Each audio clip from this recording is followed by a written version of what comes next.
أعوذ بالله من الشيطان الرجيم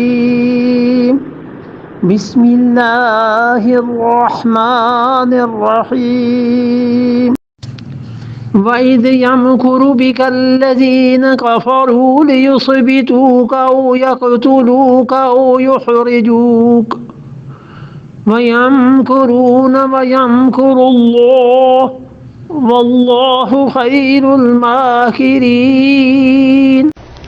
اس کے بعد اللہ تعالی نے اگلی آیت میں ان کافروں کے متعلق ایک واقعے کا ذکر فرمایا، اور اللہ تعالی نے یہ فرمایا کہ وَإِذْ يَمْكُرُوا، اور جب وہ لوگ یہ بات کر رہے تھے۔ یہ چھٹی علت یہاں پر بیان کی ہے، اور سورہ انفال میں آپ بار بار دیکھیے وَإِذْ کے لفظ سے اللہ تعالی کئی چیزوں کو شروع فرماتے ہیں۔ مثلا یہاں بھی دیکھ لیجئے تو وَإِذْ کا مطلب یہ ہے اور جب، یعنی یاد کرو وہ وقت جب کیا ہو رہا تھا، یمکرو بکا، آپ کے متعلق تدبیر کر رہے تھے، آپ کے متعلق فریب بنا رہے تھے، کون؟ الذین کفروا، جن لوگوں نے کفر کیا، لیثبتوکا، کہ آپ کو بٹھا دیں ایک جگہ پر، او یقتلوکا، یا آپ کو قتل کر دیں، او یخرجوکا، یا آپ کو نکال دیں۔ یہ تین کاموں میں سے ایک کام کریں۔ ان تین حرکتوں میں سے ایک حرکت وہ لوگ کرنا چاہ رہے تھے، اور تین حرکتوں کو جو بتایا ہے اللہ تعالی نے، ہوا رسول اللہ صلی اللہ علیہ وسلم کے ساتھ یہ کہ جب اسلام اپنے عروج پہ، جب ان کافروں کے مظالم اپنے عروج پر پہنچے، اور اسلام کے لیے وہ بڑا ذوف کا وقت تھا، اور اسلام اپنے ذوف کے عروج پر پہنچا کہ بظاہر اب اس کے لیے بڑی مشکل ہو گئی تھی کہ اسلام اور دین یہ باقی رہے، تو ان کافروں نے ایک دن یہ فیصلہ کیا جس کے وہ عرصے سے انتظار میں تھے کہ رسول اللہ صلی اللہ علیہ وسلم کا حتمی طور پر کوئی کام کیا جائے۔ 5 نبوی کے قریب، یعنی رسول اللہ صلی اللہ علیہ وسلم کی رسالت کا جب 5واں برس تھا، تو حضرت عمر رضی اللہ عنہ اس بات کے لیے تیار تھے کہ رسول اللہ صلی اللہ علیہ وسلم کو شہید کر دیں۔ پھر بار بار یہ لوگ سوچتے رہے، اور حضرت ابو طالب کی پناہ رسول اللہ صلی اللہ علیہ وسلم کے لیے بہت بڑا سہارا تھی، اور اس پناہ کو جو ختم ہوئی تو حضرت خدیجہ رضی اللہ عنہ کا بھی انتقال ہو گیا۔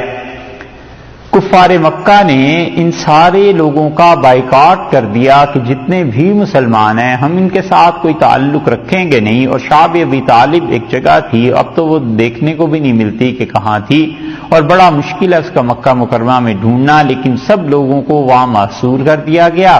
اور یہ ایسا دور تھا جب کہ حضرت خدیجہ رضی اللہ عنہا بھی زندہ تھیں، تو رسول اللہ صلی اللہ علیہ وسلم اور صحابہ کرام رضی اللہ عنہم سارے کے سارے وہاں پہ گویا چلے گئے، اور ان قریش نے انہیں بالکل منع کر دیا کہ تم کسی انسان کو اس دین کی دعوت نہیں دو گے اور نہ بلاؤ گے۔ یہ اتنے شدائد اور سختیوں کا دور تھا کہ حضرت صلی اللہ علیہ وسلم خود فرماتے تھے کہ اس زمانے میں ہم نے چمڑے کے ٹکڑے ابال کر کھائے، اور یہ ساری چیزیں ہوتی رہیں، لیکن انہوں نے بنو عبد المطلب پہ پابندی نہیں لگائی قریشیوں نے، اور انہوں نے کہا تم میں سے جو لوگ کافر ہیں ہمارے ساتھ ہیں بس وہ رہیں۔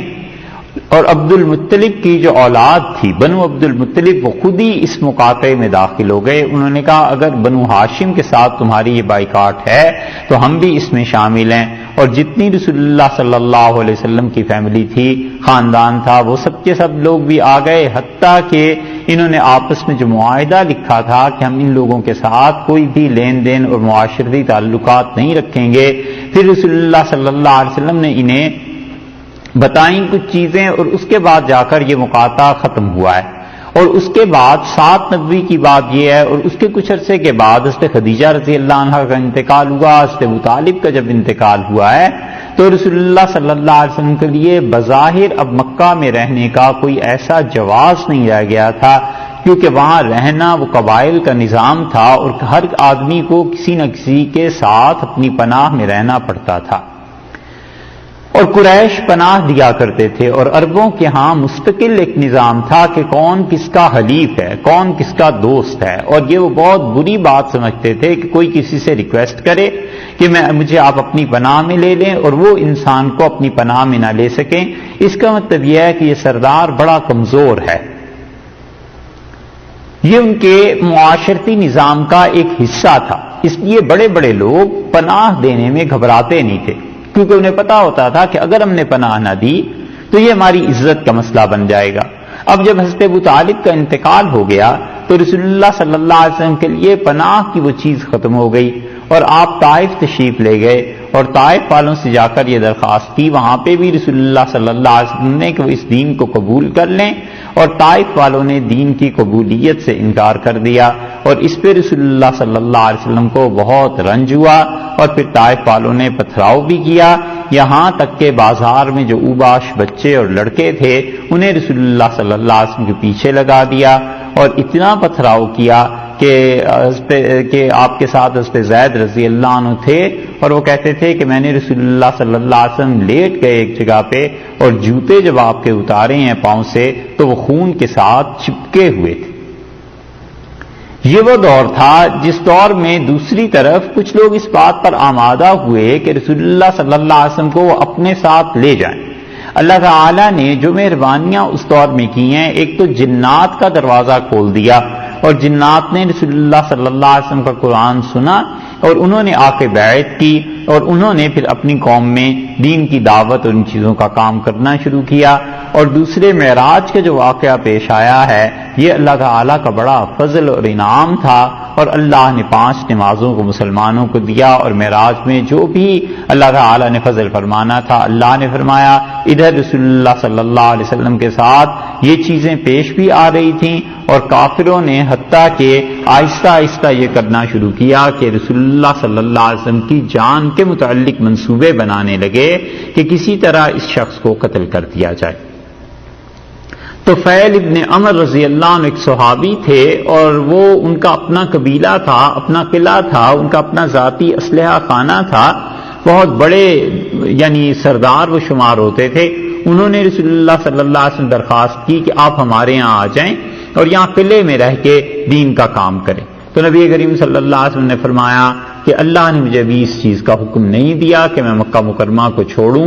اور دوسرے ایک اور صحابی رضی اللہ عنہ آئے، اور انہوں نے کہا کہ میں 1 سال کے بعد آؤں گا اپنے کنبے اور قبیلے کو ذرا ہموار کر کے، اور آپ چھوڑ دیں ان مکہ والوں کو اور آپ ہمارے ساتھ چلیں۔ اس قدر خوف اور ہراس کا عالم تھا کہ 5 نبوی میں مسلمانوں نے ہجرت کرنا شروع کی، حبشہ کی، اور انہوں نے حبشہ والوں کو بھی خط لکھا اور کہا ان مسلمانوں کو اپنے یہاں پناہ نہ دینا۔ یہ تفصیل ایک جگہ گزر چکی۔ حتیٰ کہ رسول اللہ صلی اللہ علیہ وسلم کے لیے جب مکہ مکرمہ کی زمین تنگ ہوتی چلی جا رہی تھی تو حج کے دنوں میں پہلی کرن پھوٹی مدینہ منورہ سے، اور وہاں کے لوگوں نے رسول اللہ صلی اللہ علیہ وسلم کو قبول کرنا شروع کیا، اور حالت یہ تھی کہ مینا میں حضرت صلی اللہ علیہ وسلم جب دعوت دے رہے تھے اسلام کی تو لوگوں نے اس عجیب تماشے کو دیکھا کہ رسول اللہ صلی اللہ علیہ وسلم آگے آگے ہیں، لوگوں کو اللہ کی دین کی طرف بلا رہے ہیں، اور پیچھے آپ ہی کا چچا ابو لہب ہے، اور ابو لہب مٹی ڈالتا جا رہا ہے، پھینکتا جا رہا ہے رسول اللہ صلی اللہ علیہ وسلم پہ، اور لوگوں کو کہتا ہے کہ یہ میرا بھتیجا ہے لیکن یہ جھوٹا ہے، اس کی بات نہ ماننا۔ رسول اللہ صلی اللہ علیہ وسلم کو علیہ باللہ عام زندگی میں کبھی کسی کافر نے جھوٹا نہیں کہا، وہ تو اللہ کے اس پیغام کو جھٹلاتے تھے۔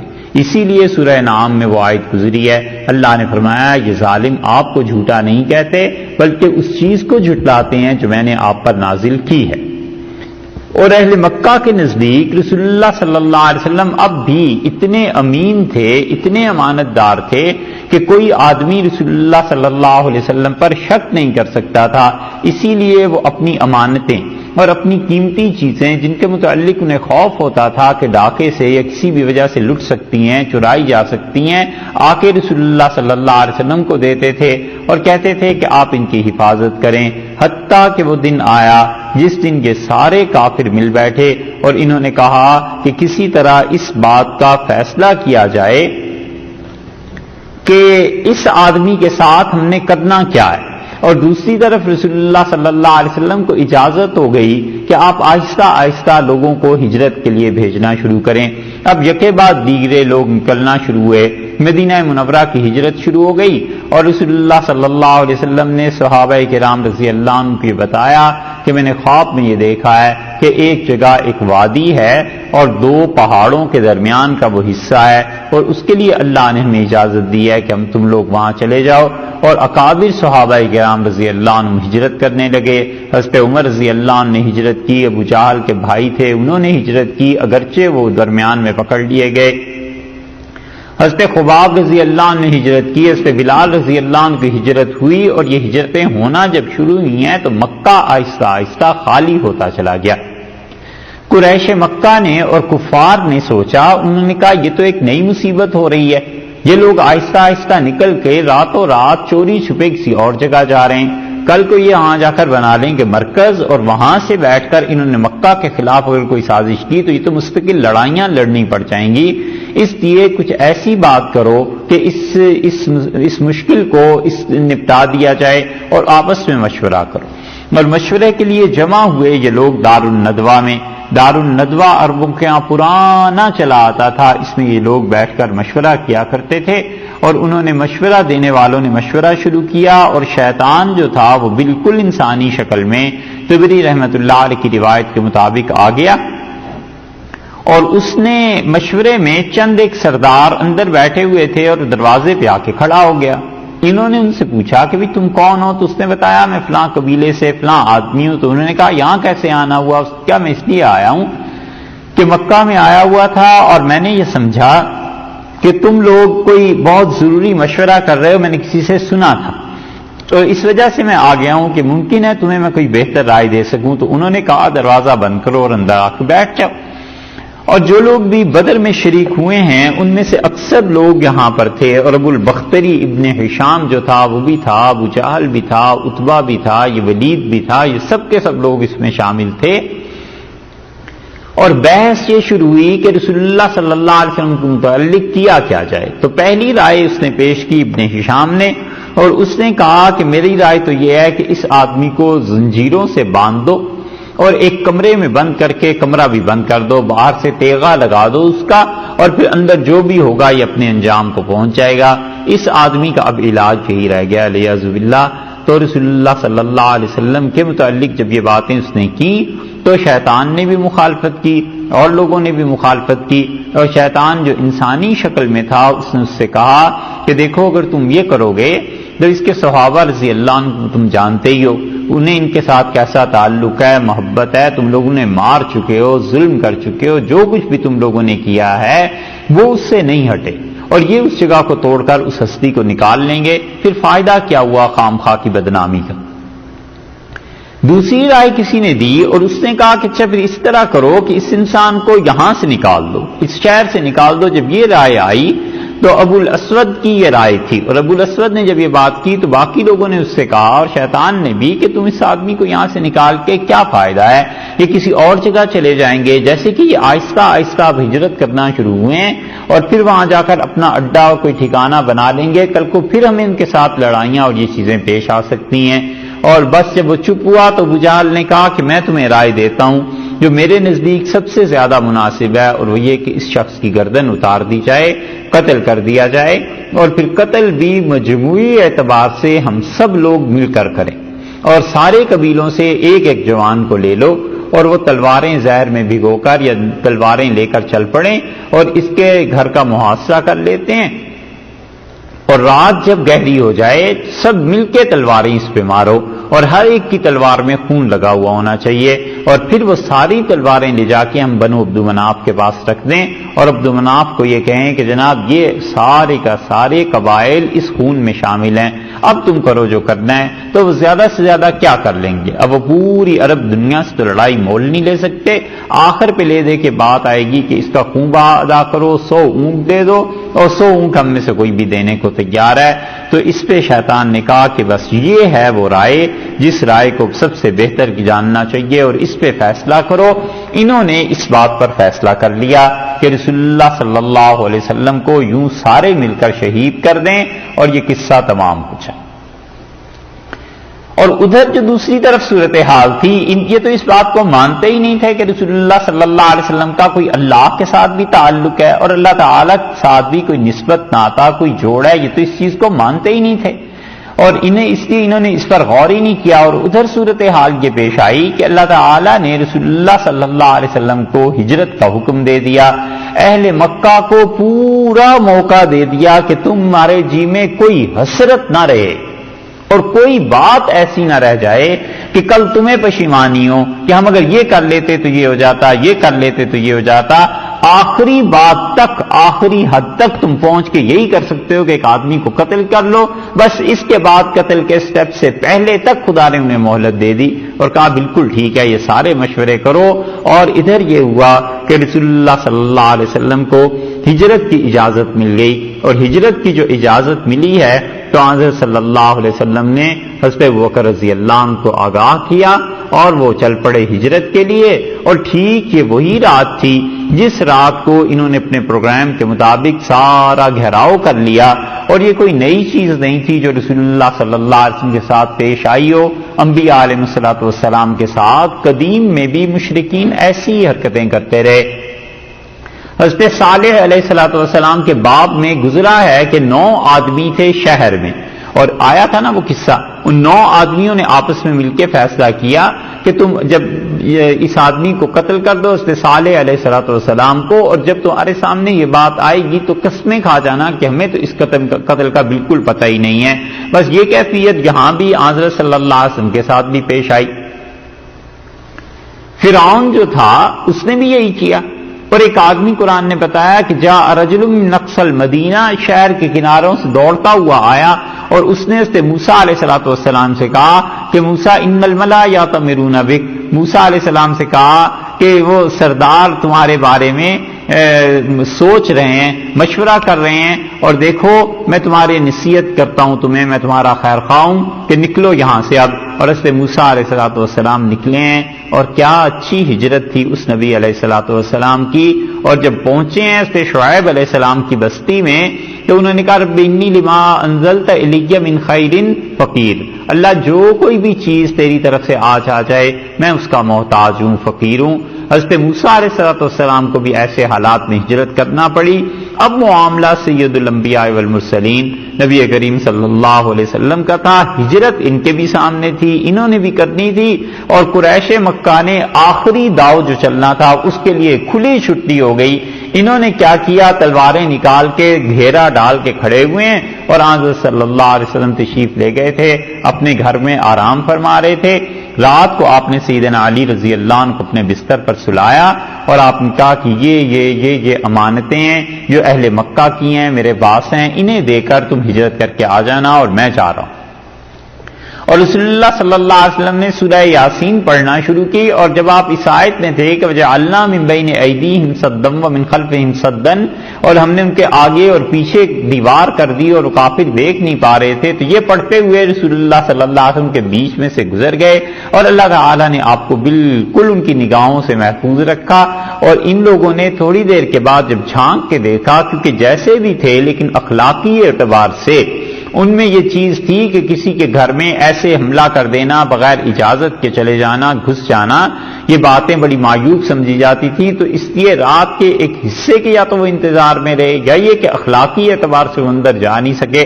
جو کچھ بھی ہوا ہو، لیکن انہوں نے دیکھا کہ اس چارپائی پر کوئی آدمی کروٹیں لے رہا ہے، تو کوئی آدمی ان میں سے جو رسول اللہ صلی اللہ علیہ وسلم کی حالت کو جانتا تھا، اس نے کہا محمد صلی اللہ علیہ وسلم سوتے میں اتنی کروٹیں نہیں لیتے جتنا یہ شخص لے رہا ہے، دیکھو تو ہے کون۔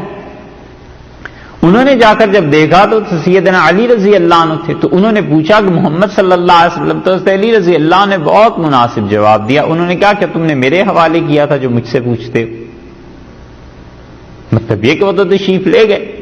اب پڑ گئی، شور مچ گیا کہ تم کس خیال میں تھے اور یہ کیا ہوا، اور اتنے میں ایک روایت میں آتا ہے ایک کافر انہیں اور مل گیا اور اس سے کہا تم کیوں کھڑے ہو؟ انہوں نے کہا محمد صلی اللہ علیہ وسلم کے قتل کے لیے۔ اس سے کہا وہ تو میں نے خود جاتے ہوئے دیکھے ہیں، وہ تو تمہارے سروں پہ مٹی ڈال کر چلے گئے، انہوں نے مٹی پھینکی تھی کوئی اور وہ تمہارے سامنے نکل گئے، تمہیں خبر ہی نہیں ہوئی۔ اب جب انہوں نے اپنے سر جھاڑے تو حدیث میں آیا کہ ان کے سروں سے مٹی نکل رہی تھی، اور یہ وہ چیز ہے جو بدر میں بھی آئی ہے، اور اللہ تعالیٰ نے فرمایا تھا کہ وما رمیت اذ رمیت ولکن اللہ رما، اللہ نے وہ مٹی پھینکی تھی، وہ جو مٹی آپ پھینک رہے تھے وہ آپ نہیں بلکہ اللہ تعالیٰ چلا رہے تھے، وہ اس کو پھینک رہے تھے۔ تو یہ چیز یہاں پر اللہ تعالیٰ نے فرمائی ہے کہ وَإِذْ يَمْكُرُ بِكَ الَّذِينَ كَفَرُوا، جب کافر آپ کے بارے میں یہ سازش کر رہے تھے کہ لِيُثْبِتُوكَ، کہ اس آدمی کو روک دو اس کے گھر میں، او يَقْتُلُوكَ، یا اس آدمی کو کیا کرو، قتل کر دو، یا تیسری چیز یہ کرو کہ او يُخْرِجُوكَ، اس آدمی کو یہاں سے نکال دو. یہی تین سازشیں کر رہے تھے. اللہ نے ان تینوں کا ذکر کر دیا. وَيَمْكُرُونَ، اور وہ لوگ مکر کر رہے تھے. وَيَمْكُرُ اللَّهُ، اور اللہ ان کے مقابلے میں ایک تدبیر کر رہا تھا. وَاللَّهُ خَيْرُ الْمَاكِرِينَ، اور اللہ تعالی سب سے اچھی تدبیر کرنے والا ہے. یہ تھی ہجرت کی رات کہ رسول اللہ صلی اللہ علیہ وسلم نے ہجرت کی. اس ہجرت کی کچھ تفصیلات تو آگے چل کے آتی ہیں سورہ اس میں توبہ میں، اور اللہ تعالیٰ نے وہاں پر یہ بات ارشاد فرمائی ہے کہ اللہ تنصروہ، اگر تم اس نبی صلی اللہ علیہ وسلم کی مدد نہیں کرو گے تو فقط نصرہ اللہ، اللہ اس کی اس وقت مدد کر چکا ہے جب یہ دو میں سے دوسرے اور یہ دونوں غار میں تھے. وہ جو قصہ ہے ہجرت کی رات کا، وہ تو سیدنا ابو بکر رضی اللہ عنہ نے خود سنایا ہے، اور اس سے پہلے جو ہجرت کی روایت امام بخاری رحمۃ اللہ علیہ نے نقل کی ہے، یہ بھی اصل میں تو حضرت ابو بکر رضی اللہ عنہ ہی کی روایت ہے، لیکن اس روایت میں انہوں نے ان چیزوں سے آگے کی کچھ باتیں بیان کی ہیں. مناسب معلوم ہوتا ہے کہ بخاری کی وہ روایت آپ کے سامنے رکھی جائے.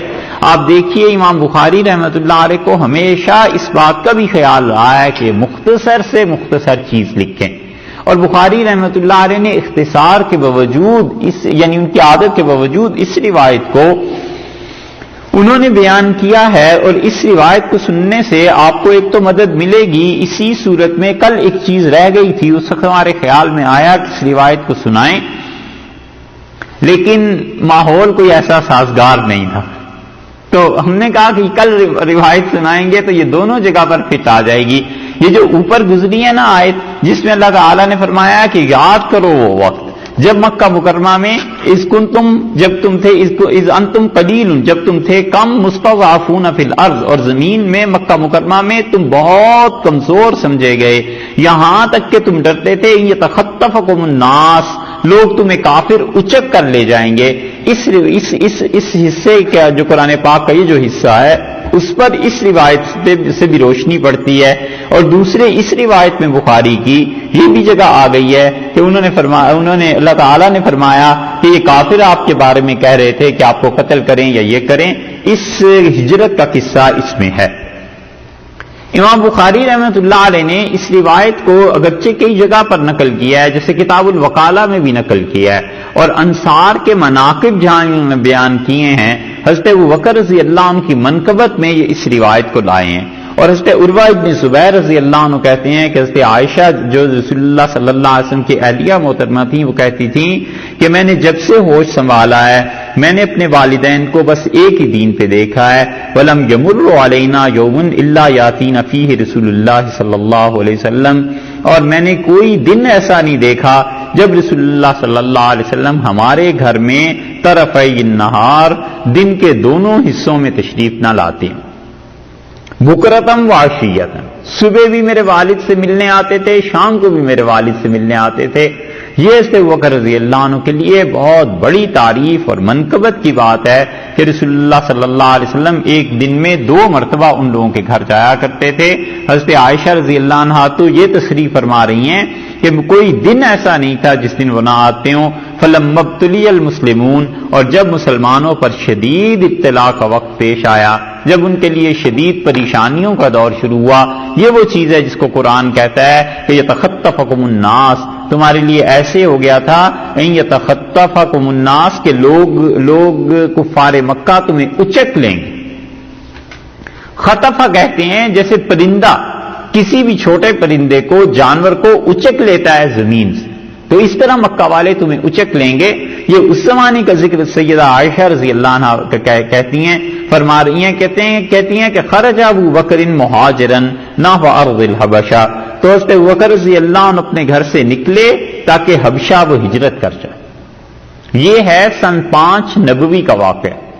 اور حضرت ابو بکر رضی اللہ عنہ کا نکلنا، سوچے انسان کہ کتنا بڑا سانحہ ہوگا خود رسول اللہ صلی اللہ علیہ وسلم کے لیے کہ وہ مکہ مکرمہ میں اکیلے رہ جائیں گے. اور خود حضرت ابوبکر رضی اللہ عنہ کے لیے کہ جن کے گھر میں رسول اللہ صلی اللہ علیہ وسلم صبح شام 2 وقت تشریف لے جایا کرتے تھے، اس گھر میں پھر اور کیا معاملہ ہوگا. اتنے حالات کی سنگینی اور تنگی ہو گئی تھی کہ حضرت ابوبکر رضی اللہ عنہ نے کہا میں جاتا ہوں حبشہ ہجرت کر کے، اور ظاہر ہے کہ رسول اللہ صلی اللہ علیہ وسلم سے اجازت لے کے ہی گئے ہوں گے.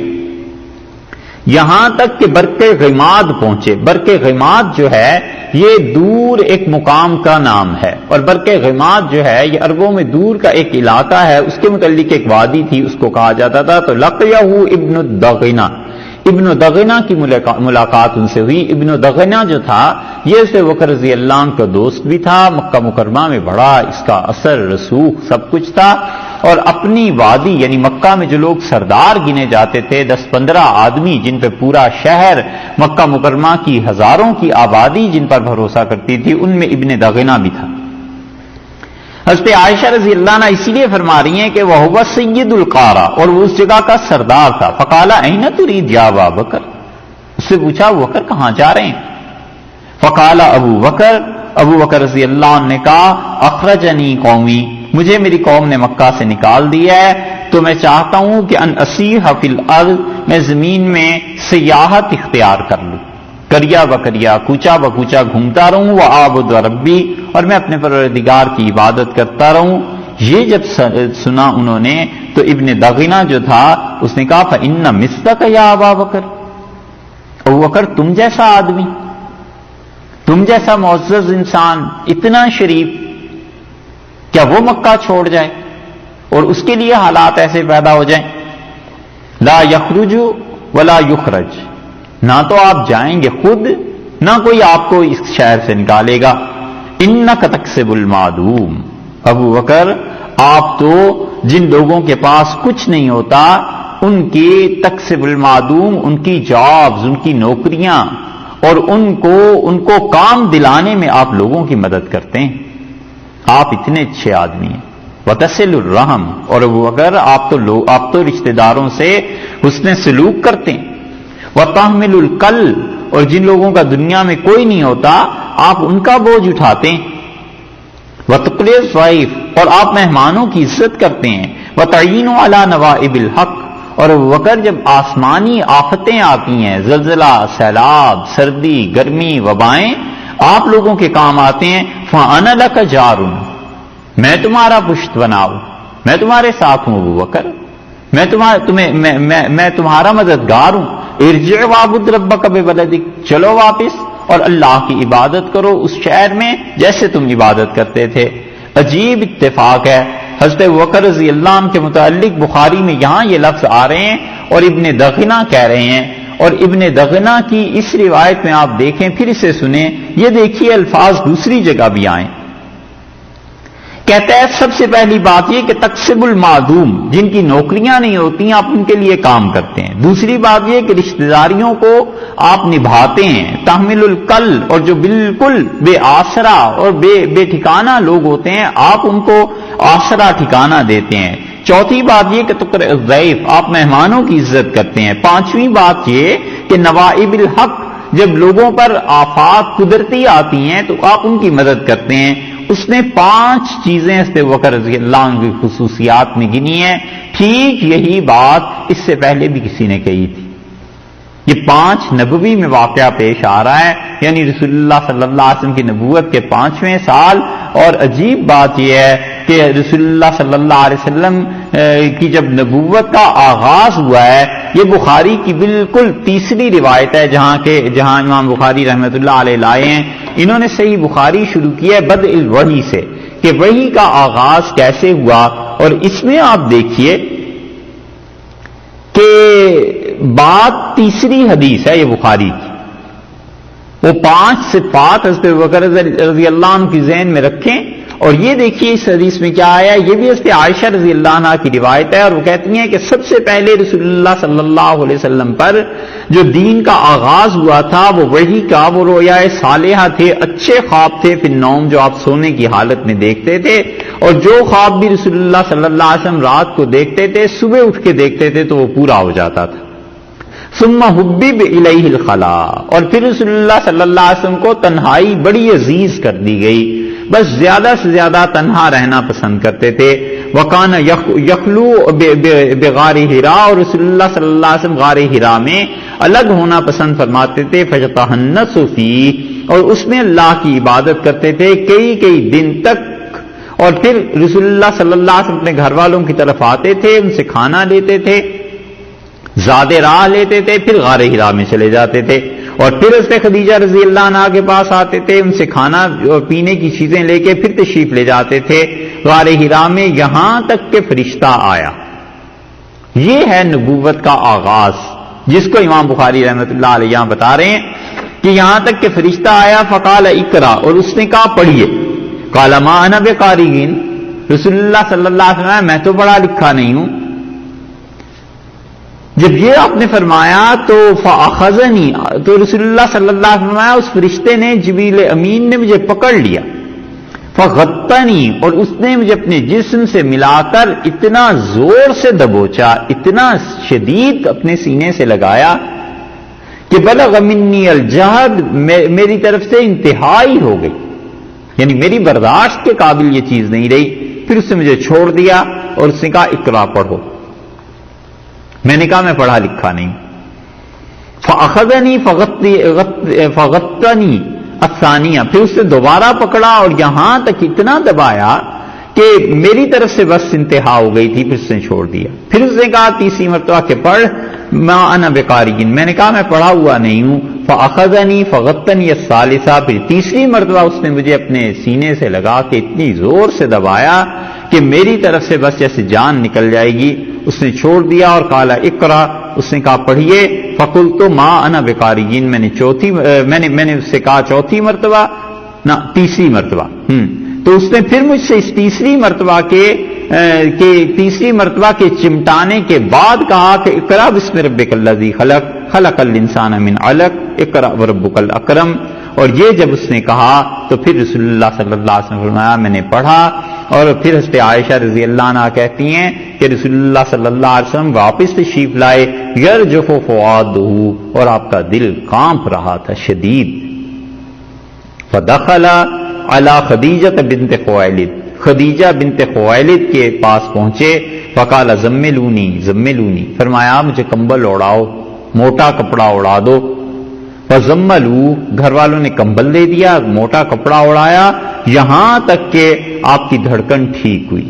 وہ جو خوف تھا اندر کا شدید، وہ تھوڑی دیر کے بعد جب اپنی حالت ٹھیک ہوئی تو آپ نے حضرت خدیجہ رضی اللہ عنہا کو خبر دی اور فرمایا خدیجہ لقد خشیت علی نفسی، میں تو ڈرتا ہوں کہ یعنی مطلب مر جاؤں گا، میرے ساتھ تو آج وہ چیز پیش آئی ہے کہ میں تو ڈر گیا ہوں اتنی شدید کہ میری تو جان نکل جائے گی.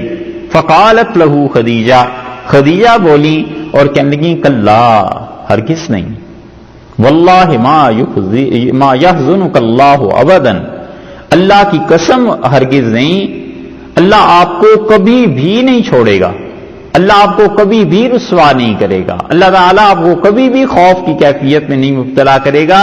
انک لتصل الرحم، آپ تو رشتہ داروں کے ساتھ رشتہ داریاں جوڑ کر رکھتے ہیں. وتحمل الکل، اور آپ بالکل بے آسرا بے ٹھکانہ لوگوں کا سہارا بنتے ہیں. وتکسب المعدوم، اور مکہ میں جن لوگوں کے پاس نوکریاں نہیں ہوتی آپ ان کی نوکریوں کے لیے تلاش کرتے ہیں. وتقرئ الضیف، اور آپ مہمانوں کی عزت کرتے ہیں. وتعین علی نوائب الحق، اور آپ لوگوں کی اس وقت مدد کرتے ہیں جب قدرتی آفات لوگوں پر آ جاتی. یہی 5 چیزیں ابن دغنہ نے حضرت ابوبکر رضی اللہ عنہ کو کہیں، یہی حضرت خدیجہ رضی اللہ عنہ یہاں رسول اللہ صلی اللہ علیہ وسلم سے کہہ رہی. اور پھر فانطلقت بہ خدیجہ، خدیجہ نے رسول اللہ صلی اللہ علیہ وسلم کو ساتھ لیا رضی اللہ عنہ نے، اور یہاں تک کہ ورقہ بن نوفل بن اسد بن عبد العزیٰ کے پاس گئیں جو حضرت خدیجہ رضی اللہ عنہ کے چچا زاد بھائی تھے. اور وہ ایسے آدمی تھے کہ تنصر فی الجاہلیہ، جاہلیت میں وہ نصرانی ہو گئے تھے، اور وہ تورات کو لکھا کرتے تھے، انجیل کو لکھتے تھے عبرانی زبان میں اور عبرانی سے عربی میں. اور جب تک اللہ نے چاہا وہ اس کام کو کرتے رہے، کتاب لکھتے رہے. اور کان شیخن کبیرن قد عمیہ، بہت بوڑھے ہو گئے تھے، نابینا ہو گئے تھے. تو حضرت عائشہ حضرت خدیجہ رضی اللہ عنہا نے اس سے کہا یبن امی، میرے چچا کے بیٹے، آپ سنتے ہیں یا آپ کے بھتیجے کیا کہہ رہے ہیں؟ تو ورقہ نے کہا یبن اخی ماذا ترا، انہوں نے کہا میرے بھتیجے کیا چیز تمہیں پیش آئی ہے؟ تو رسول اللہ صلی اللہ علیہ وسلم نے بتایا جو چیز پیش آئی ہے. تو ورقہ نے کہا ھذا الناموس الذی نزل اللہ علی موسیٰ، اوہو یہ تو وہی فرشتہ ہے جو اس سے موسیٰ علیہ الصلوۃ والسلام کے پاس آیا تھا. یا لیتنی فیہا جزعا، اے کاش میں اس وقت تک جیتا آپ کی مدد کرتا. لیتنی اکون حیا، کاش میں اس وقت تک زندہ رہتا. اس یخرجو کا قوموں کا، جس دن آپ کی قوم آپ کو اس شہر سے نکال دے گی. قال رسول اللہ صلی اللہ علیہ وسلم، رسول اللہ صلی اللہ علیہ وسلم تعجب سے بولے اب مخرجیہ ہوں، میری قوم مجھے نکالے گی ہیں؟ یہ کیا، میرے شہر والے مجھے نکالیں گے؟ قال نعم، کہا ہاں. لم یات رجل قط بمثل ما جئت به الا وودی، یہ جو تمہارے ساتھ پیش آیا ہے نا میرے بھتیجے، کسی کے ساتھ بھی یہ چیز نہیں پیش آئی مگر ہمیشہ اس کی قوم اس کی دشمن ہو گئی. کہ جس کے پاس بھی جبریل امین پیغام لے کے آئے ہیں وہی آنے کے بعد قوم اس کی دشمن ہو گئی ہے. وہیں یدرکنی یوم کا، اور اگر وہ مجھے مل جاتا دن جس دن آپ کو یہاں سے نکالیں گے، انصر کا نصر معذرا، اور پھر میں تمہاری بھرپور مدد کرتا. کاش کہ وہ دن آ جاتا، اس دن تک میری زندگی رہتی. اور پھر جو ورقہ بن نوفل تھے رضی اللہ عنہ ان کا انتقال ہو گیا. حضرت ابوبکر رضی اللہ عنہ کے متعلق بخاری میں مناقب الانصار میں جو الفاظ آئے ہیں وہی خصوصیات حضرت خدیجہ رضی اللہ عنہا نے وہاں گنوا دی رسول اللہ صلی اللہ علیہ وسلم کے لیے. یہ حضرت ابوبکر رضی اللہ عنہ کی ذات میں عجیب بات پائی جاتی ہے کہ یہ اتنے فنا ہیں رسول اللہ صلی اللہ علیہ وسلم میں، اتنے فنا ہیں کہ حتیٰ کہ جو اجتہادی خطا ہوئی ہے رسول اللہ صلی اللہ علیہ وسلم سے وہ بھی ابوبکر رضی اللہ عنہ سے ہو گئی.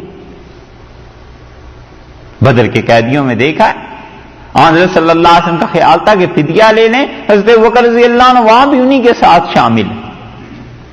حالانکہ یہ اجتہادی طور پر خطا کی ایک بات تھی لیکن اس میں حضرت ابوبکر رضی اللہ عنہ بھی شامل ہیں.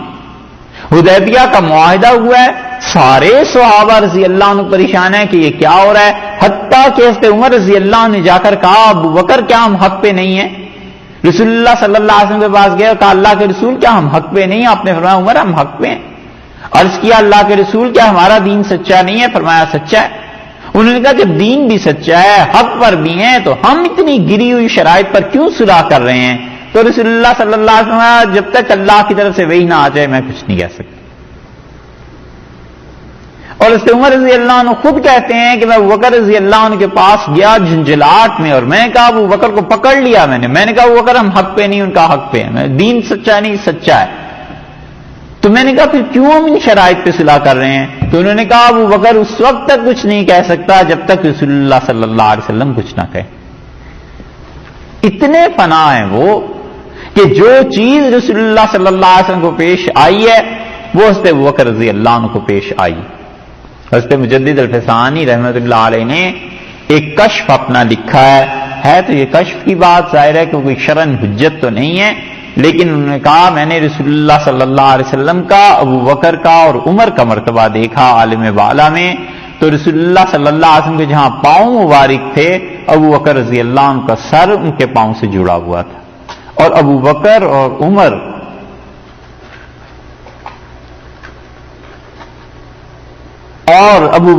عمر رضی اللہ عنہما کے درمیان سر اور پاؤں میں فاصلہ. اتنے فنا تھے حضرت ابوبکر رضی اللہ عنہ کہ جو چیزیں رسول اللہ صلی اللہ علیہ وسلم کو پیش آتی رہی ہیں حضرت ابوبکر رضی اللہ عنہ اس میں ساتھ ساتھ چلتے رہے ہیں یہاں تک کہ عمر بھی ویسی ہی ہوئی اور یہاں تک کہ اللہ نے قبر میں بھی ساتھ ہی رکھا اور یہاں تک کہ اللہ نے غار میں بھی ساتھ ہی رکھا. ہجرت میں بھی دوسرے یہی رہے ایک کے بعد دوسرے اور غار میں بھی ایک کے بعد دوسرے یہی رہے اور قبر بھی ایک کے بعد دوسرے کی گئی رہی. تو اس ابو بکر رضی اللہ عنہ کو ابن دغنہ یہ کہتے ہیں کہ ابو بکر تم جیسا آدمی اس شہر سے چلا جائے. اس نے کہا جاؤ واپس ابو بکر، ارجع وعبد ربک، اپنے پروردگار کی عبادت کیجئے، واپس پلٹیے. تو اس ابو بکر رضی اللہ عنہ کے ساتھ یہ ابن دغنہ بھی آئے، اور ابن دغنہ نے کیا کیا کہ وہ قریش کے پاس گئے، اشراف قریش کے جو بڑے بڑے سردار تھے ان کے پاس، اور انہوں نے ان سے جا کر کہا کہ ابو بکر رضی اللہ عنہ جیسا انسان، اے وادی کے سرداروں، اے مکہ کے بڑے لوگوں، ابو بکر جیسا آدمی اس شہر سے چلا جائے. تم لوگ غور کرو کہ ہم کر کیا رہے ہیں. اتنا شریف آدمی، اتخرجون رجلا یکسب المعدوم، تم ایسے آدمی کو اپنے شہر سے نکالتے ہو جو لوگوں کے لیے نوکریاں تلاش کرتا ہے، جو لوگوں کے رزق کمانے کے مواقع پیدا کرتا ہے. وتصل الرحم، اور ایسا آدمی جو اپنے رشتہ داروں کا حق ادا کرتا ہے. یہ دوبارہ انہوں نے دہرایا. وَيَحْمِلُ الْكَلْ، اور یہ بالکل بے آسرا لوگوں کو یہ انہیں ٹھکانہ دیتا ہے.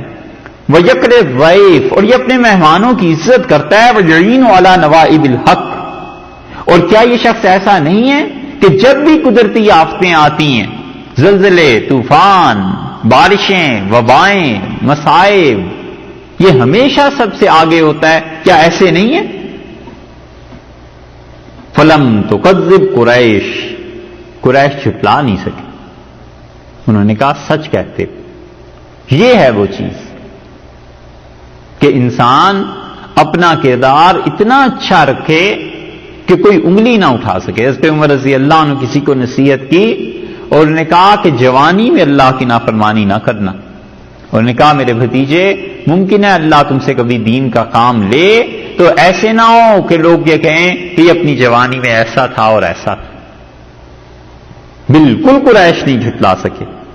بجوار ابن دغنہ نے جو پناہ دی تھی حضرت ابو بکر رضی اللہ عنہ کو، یہ وہی چیز ہے جو بھی آغاز میں ہم ذکر کر رہے تھے کہ مکہ میں تو لوگ ایک دوسرے کی پناہ میں آتے تھے، اس قبائلی زندگی میں ایسے رہنا ممکن نہیں تھا.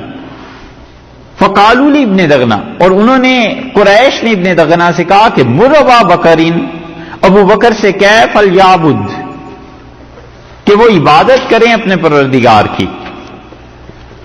فلیعبد ربہ فی دارہ، لیکن خدا کی عبادت کریں گے وہ اپنے گھر میں. فلیصلی فیہا، اپنے گھر میں نماز پڑھیں.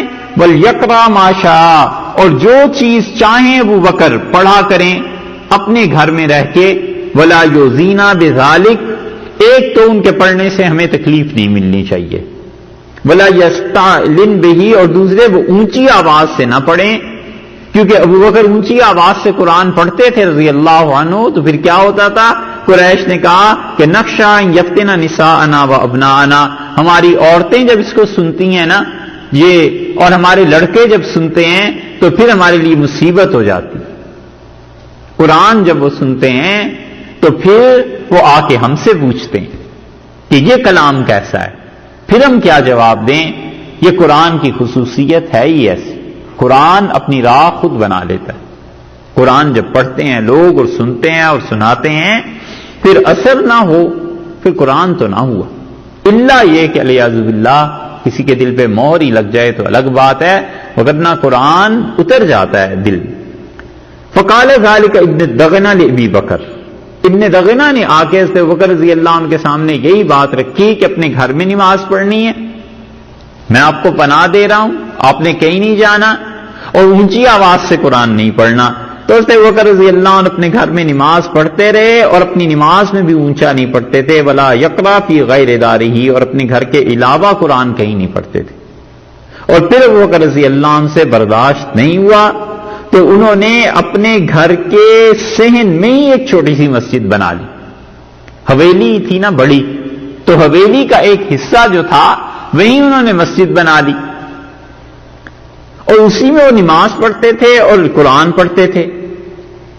تو عورتیں مشرکین کی و ابناؤہم، اور ان کے بیٹے، یہ جب قرآن سنتے تھے حضرت بکر رضی اللہ عنہ سے تو راستے میں رک جاتے تھے. وہم یعجبون منہ وینظرون الیہ، بڑے وہ حیران ہوتے تھے کہ یہ کیسا کلام ہے، اور رک کے اس ابو بکر رضی اللہ عنہ کو دیکھنے لگتے تھے. یہ تھی اسلام کی تبلیغ جو ہو رہی تھی.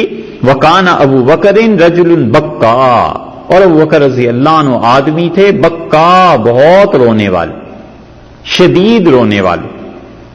لا یملک عینیہ اذا قرأ القرآن، اور جب قرآن پڑھا جاتا تھا تو ابو بکر رضی اللہ عنہ کے لیے ممکن نہیں تھا کہ وہ اپنی آنکھوں پہ قابو پا سکیں. فافزع ذلک اشراف قریش من المشرکین، تو جب ان کو روتا دیکھتے تھے یہ بچے اور عورتیں تو حیران ہوتے تھے کہ یہ کیسا کلام ہے، اور ابو بکر رضی اللہ عنہ جیسا آدمی روتا ہے. تو مشرکین میں اشراف قریش جو تھے، اشراف کا مطلب بڑے بڑے سردار قریش کے، ان کے لیے یہ مصیبت بن گئی، اور انہوں نے پیغام بھیجا ابن دغنہ کو، اور انہوں نے کہا آؤ اور ہم سے ملو. اور پھر انہوں نے کہا کہ دیکھو ابن دغنہ، ہم نے ابو بکر کو چھوڑ دیا بجوارے کا، کیونکہ تم نے اسے پناہ دی تھی، اس شرط پر چھوڑا تھا کہ یعبد ربہ فی دارہ، یہ اپنے گھر میں خدا کی عبادت کرے. لیکن فقط جاوز ذالک، اب اس نے ان حدود کو کراس کرنا، عبور کرنا شروع کر دیا ہے، اور اس نے اس وعدے کو توڑ دیا ہے. اور تم دیکھتے ہو اس نے اپنے گھر، اپنی حویلی کے ایک حصے میں مسجد بھی بنا لی ہے، اور اس میں نماز بھی پڑھتا ہے اور قرآن بھی پڑھتا ہے. انا قد خشینا ان یفتن نساءنا وابناءنا، اور ہم ڈرتے ہیں کہ ہماری عورتیں اور بچے اسی کی طرف چلے جائیں گے. ہم نے پہلے منع کیا تھا، یہ باز نہیں آتا تو اسے کہو پھر جا کر کہ یا تو اپنے پروردگار کی عبادت کرے اپنے گھر میں، اور اگر یہ انکار کر دے اپنی روش کے تبدیل کرنے سے اور یہی کرے گا تو پھر تم یہ کر دو کہ یرد الیک ذمتک، اپنی ذمہ داری، اپنی بات اس سے اٹھا لو، تم اسے مت پناہ دو. اور ہمیں دیکھو لسنا مقرین لابی بکر الاستعان، اس کا اعلان، ہم قطعاً اجازت نہیں دے سکتے کہ ابو بکر اونچی آواز سے قرآن پڑھا کرے اور ہمارے بچے اور ہماری عورتیں اسے سنیں. تو اسے عائشہ رضی اللہ عنہا کہتی ہیں ابن دغنہ آئے میرے والد کے پاس اور انہوں نے کہا کہ تمہیں پتا چلا ہے جو کچھ آج ہماری بحث ہوئی ہے؟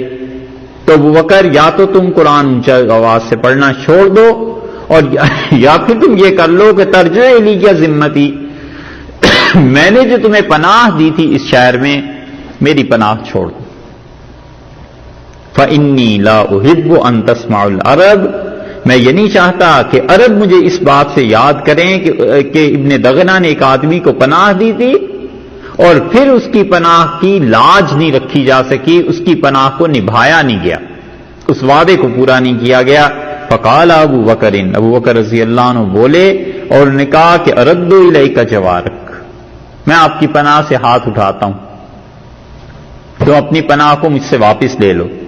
وَأَرْضَىٰ بِجَوَارِ اللَّهِ، اور میں خوش ہوں اس سے کہ اللہ میری پناہ لے لے، اللہ مجھے اپنا بھروسہ دے دے اور خدا مجھے اپنی پناہ میں رکھے، بس میرے لیے یہ کافی ہے، اور چھوڑ دو ان باتوں کو. والنبی صلی اللہ علیہ وسلم یومئذ بمکہ، اور اس دن رسول اللہ صلی اللہ علیہ وسلم مکہ میں تھے. تو حضرت صلی اللہ علیہ وسلم مسلمانوں سے کہا کہ مجھے ایک جگہ دکھائی گئی ہے خواب میں جہاں تم نے ہجرت کرنی ہے، اور لابتین، دو پہاڑوں کے درمیان کی ایک وادی ہے. اور پھر لوگوں نے ہجرت شروع کی مدینہ منورہ کی طرف، اور پھر رجع عامت من کان ہاجر بارض الحبشۃ الی المدینہ، اور جو حبشہ ہجرت کر گئے تھے وہ بھی واپس لوٹ کے آئے مدینہ منورہ کی طرف. اور ابو بکر رضی اللہ عنہ نے مدینہ منورہ کے لیے سامان تیار کیا. تو رسول اللہ صلی اللہ علیہ وسلم علی رسلک، ابو بکر ٹھہر جاؤ، علی رسلک، کچھ انتظار کرو، مجھے اللہ سے امید ہے کہ مجھے بھی اجازت ملے گی، حکم ملے گا ہجرت کا. فقال ابو بکر رضی اللہ عنہ نے کہا هل ترجو ذلك بأبی انت، میرے والد آپ کے صدقے لگ جائیں، کیا آپ سمجھتے ہیں کہ آپ کو اللہ اجازت دے دیں گے؟ آپ نے فرمایا ہاں. پھر ابو بکر رضی اللہ عنہ نے رسول اللہ صلی اللہ علیہ وسلم کے لیے اپنے آپ کو منع رکھا ہجرت سے. انہوں نے 2 اونٹنیاں خریدی اور وہ انہیں کھلاتے تھے، یعنی بڑے اہتمام سے. ورق ثمر یہ درخت ہوتا ہے، کانٹے ہوتے ہیں اس میں بہت، ببول، کیکر، ببول، وہی چیز. وہ اسے کھلاتے تھے بہت زیادہ 4 مہینے تک کہ یہ تیار ہو جائیں سفر کے لیے. اور پھر اس پہ عائشہ رضی اللہ عنہا کہتی ہیں کہ ہم ایک دن بیٹھے ہوئے تھے دوپہر میں، اور بھرپور دوپہر میں، تو کسی نے ابوبکر رضی اللہ عنہ سے کہا کہ یہ دیکھو رسول اللہ صلی اللہ علیہ وسلم ہمارے گھر آئے ہیں، مقنعا فی ساعۃ لم یکن یاتینا فیہا، اور حضرت صلی اللہ علیہ وسلم نے اپنے سر پہ کپڑا لپیٹا ہوا تھا دھوپ سے بچانے کے لیے اپنے آپ کو، اور اس گھڑی میں تو وہ کبھی نہیں آتے تھے. ایسی شدید دوپہر میں تو آنا نہیں تھا، آنا تو ہوتا تھا صبح شام. تو ابوبکر رضی اللہ عنہ اٹھے اور نے کہا فدلہ ابی و امی، اس آنے والے پہ میرے ماں باپ قربان، واللہ ما جاء بی فی هذه الساعة الا امر، خدا کی قسم یہ تو کبھی بھی اتنی بھری دوپہر میں تشریف نہیں لائے مگر آج لگتا ہے کوئی خاص بات ہو گئی ہوگی. تو رسول اللہ صلی اللہ علیہ وسلم ہمارے گھر میں داخل ہوئے اور آپ نے کہا وہ اگر سب کو باہر نکال دو، ایک طرف کر دو، مجھے ایک خاص بات کہنی ہے. تو اس سے ابوبکر رضی اللہ عنہ نے کہا اللہ کے رسول، ایک میں ہوں اور یہ میری بیٹی آپ کی اہلیہ ہیں عائشہ رضی اللہ عنہا ہیں. تو رسول اللہ صلی اللہ علیہ وسلم فرمایا قد اذن لی فی الخروج، اللہ نے مجھے اجازت دے دی ہے کہ میں ہجرت کر جاؤں. فقال ابو بکر الصحابۃ بابی انت، اللہ کے رسول یہ فرمائیے میرے باپ آپ پر قربان، آپ کے ساتھ کون جائے گا؟ کیا مجھے جانا ہوگا میرا؟ تو رسول اللہ صلی اللہ علیہ وسلم نام ہاں. تو اس پہ ابو بکر رضی اللہ عنہ نے کیا کیا؟ انہوں نے رسول اللہ صلی اللہ علیہ وسلم کے لیے سامان تیار کرنا شروع کیا اور بتایا کہ یہ 2 اونٹنیاں ہیں اور میں نے ہجرت کے لیے تیار کر کے رکھی ہوئی تھیں. رسول اللہ صلی اللہ علیہ وسلم بالثمن، یہ کتنے میں بیچو گے؟ قیمت طے کی اور پھر چلے. یہ ہے اخلاقیات کی بات. حضرت عائشہ رضی اللہ عنہا کہتی ہیں اور پھر ہم نے کھانا باندھا اور پھر رسول اللہ صلی اللہ علیہ وسلم چلے ہیں، اور حضرت ابوبکر رضی اللہ عنہ بھی، اور غار ثور میں جا کر وہ ٹھہرے ہیں. اس کے بعد جتنی حدیث یہ امام بخاری رحمۃ اللہ نے نقل کی ہے بڑی طویل، اور جتنی حدیث آگے لائے ہیں اس کا تذکرہ انشاءاللہ سورہ توبہ میں آ جائے گا. یہ رسول اللہ صلی اللہ علیہ وسلم کی ہجرت ہوئی ہے. اللہ نے فرمایا ہے کہ یہ سارے کافر بیٹھ کے سوچ رہے تھے کہ کیا کریں. انہوں نے کہا اس آدمی کو یہاں پر پابند سلاسل کر دو، جیل میں ڈال دو. دوسری تجویز یہ آئی کہ اسے بس ختم کر دو. تیسری تجویز یہ آئی کہ اسے یہاں سے نکال دو. وَيَمْكُرُونَ، اور یہ سب کے سب لوگ تدبیریں کر رہے تھے. وَيَمْكُرُ اللَّهُ، اور اللہ ایک تدبیر بھی کرتا ہے. وَاللَّهُ خَيْرُ الْمَاكِرِينَ، اور اللہ سب سے اچھی تدبیر کرنے والا ہے. مکہ والوں کو کھلی اجازت دے دی کہ تم جتنا کچھ زور لگا سکتے ہو لگا لو. اور آخری چیز یہی تھی نا کہ وہ وہاں پر پہنچے بیت اللہ میں اور انہوں نے دعا مانگی کہ رسول اللہ صلی اللہ علیہ وسلم کو قتل کرنے جا رہے ہیں اور یہ ہمارا بہت بڑا کارنامہ ہو.